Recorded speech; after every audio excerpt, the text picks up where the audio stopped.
B, makinig ka naman. Sige, basa.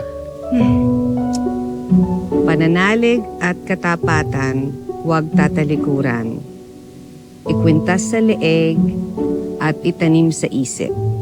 O yan na, Proverbs 3:3. Baka naman pag umalis ako papuntang Canada, mamaya yung mata mo kung saan naman gumala, ah. Ikaw naman, wala kang elib sa akin eh. Pero alam mo, sorpresa ako para sa'yo. Aray ko. Mukhang mahal yan, Bia. Cynthia Minerva Dimagin ba? Wala man akong pera para sa pangkasal natin dalawa.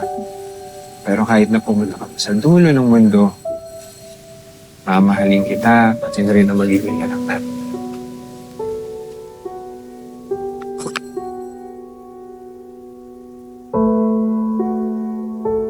Sakto ah. Salamat, B. I love you. Alam.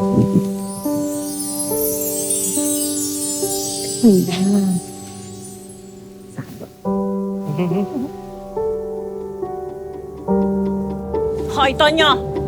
Mabuti naman at naabutan kita dito. Ibalik mo sa akin yung ninakaw mo sa tukador ko! Sandali lang po, ano kung ninakaw? Eh di ang suot-suot ng babaeng nabuntis mo. Ito po ba? Ito po? Akin yan eh. Ito na po. Sige, ito na po. Sandali, huwag mong ibigay. Sandali. Eh, pinamana ho sa akin to ni Lola Digna. Alam niyo naman ho yun, di ba? May pinagbilin sa akin. Akin na!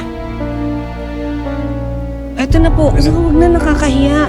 Nakakahiya. Sa ginawa mong pagnanakaw, pinatunayan mo lang sa akin na hindi ka pa handa sa buhay na pinipilit mong takakin.